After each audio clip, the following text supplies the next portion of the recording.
CENTCOM has now just confirmed that 4 crew members were killed when a U.S. military refueling aircraft crashed in Iraq. Rescue efforts, we're told, are ongoing to try to locate the other 2 crew members.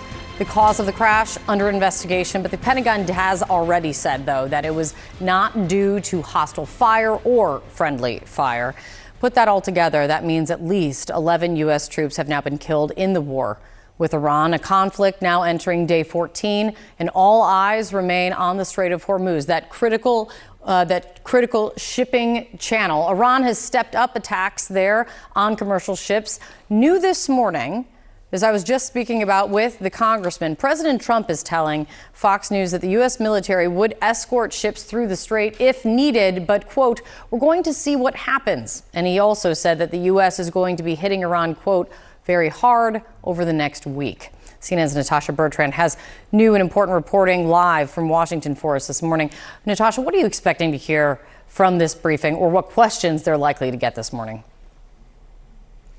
Well, they're likely to get a lot of questions, of course, about this incident that occurred yesterday where a KC-135 fueling tanker crashed after colliding, it appears, with another tanker, which ultimately landed safely in Israel.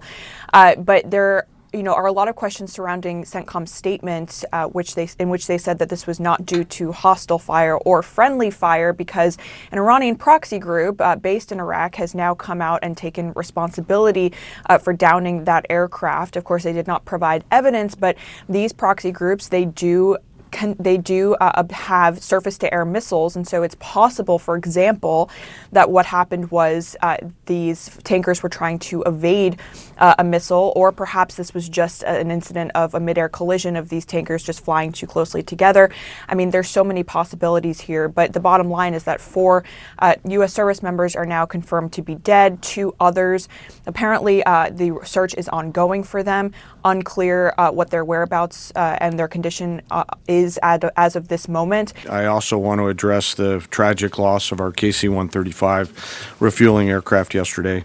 The incident occurred over friendly territory in western Iraq while the crew was on a combat mission, and again was not the result, as CENTCOM has said, was not the result of hostile or friendly fire. We're still treating this as an active rescue and recovery operation. As CENTCOM announced this morning, 4 airmen have been recovered, and the Air Force and U.S. Central Command will provide updates as information becomes available. Please keep these brave airmen, their families, friends, and units in your thoughts in the coming hours and days.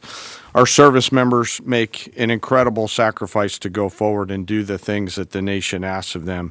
It's a reminder of the true cost of the dedication and commitment of the Joint Force. U.S. Central Command just confirmed the death of 4 service members in the war with Iran. The 4 fallen Americans are crew members of a refueling aircraft that went down in western Iraq yesterday. Central Command is saying that rescue efforts continue for 2 others on board. They say the incident was not due to hostile or friendly fire.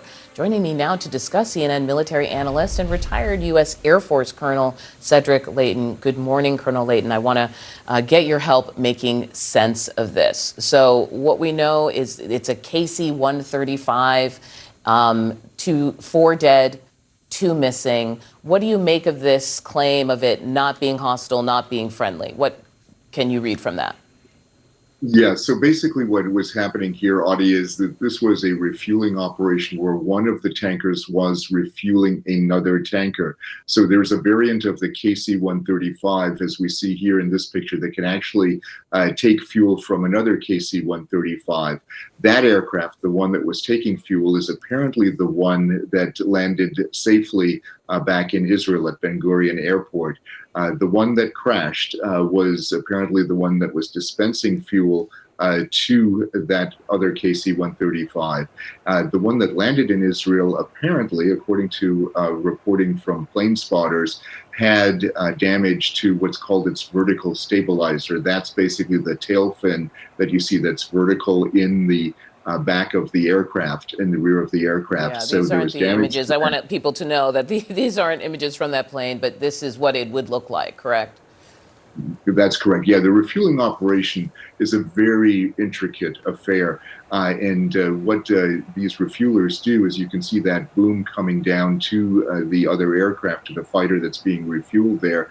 That boom is where the fuel comes through. Think of it as the gas tank, I guess the hose from the gas pump into your gas tank. So this is basically doing what you do for your car in the air. And those aircraft have to maintain a constant speed, and it has to be the same speed while they're conducting that refueling operation. So this is a very complex task, and it is one of those tasks that where a lot can go wrong very quickly, and that's why the training for this is usually quite rigorous.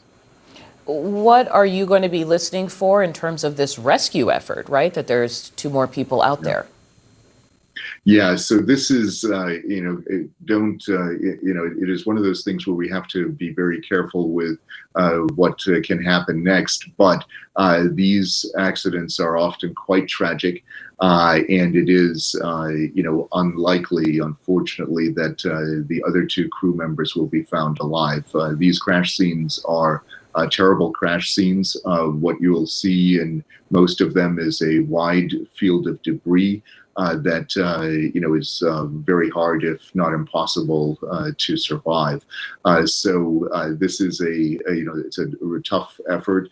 The crews that are conducting these recovery operations are well trained in these areas, and they are basically conducting the same kind of investigation that you would find with the NTSB when there's a civilian aircraft that crashes here in the United States. Okay, right now just 4 are confirmed dead now, and we should be clear today, the Defense Secretary will be speaking. That's happening in just a few hours. Colonel Leighton, thank you for being with us. You bet, Audie. War is hell. War is chaos. And as we saw yesterday with the tragic crash of our KC-135 tanker, bad things can happen. American heroes, all of them. I ask that we remember our fallen and those participating in the recovery operations to bring home our lost KC-135 crew, that we keep those service members and their families in their thoughts and prayers. Those are very, very, very tough days when that knock comes on the door for people on both sides of the door. Confirmed deceased. They say that this was as a part of a crash of a refueling tanker. 6 people were on board at the time of the crash in western Iraq. They say that rescue efforts are still continuing and an investigation into what exactly happened is continuing at this point. They are withholding the names of those individuals for 24 hours until the next of kin have been notified. Now, what they have said as well is that it, quote, is not due to hostile fire or friendly fire. So at this point, it's unclear exactly what happened to this tanker, the KC-135 refueling aircraft. These kind of aircraft are key to the war effort by the United States, and certainly we will be waiting to hear any more details from US Central Command. But at this point, they have confirmed that 4 of the 6 crew members of this refueling tanker have been confirmed dead. Audie? We're going to be learning more about this today.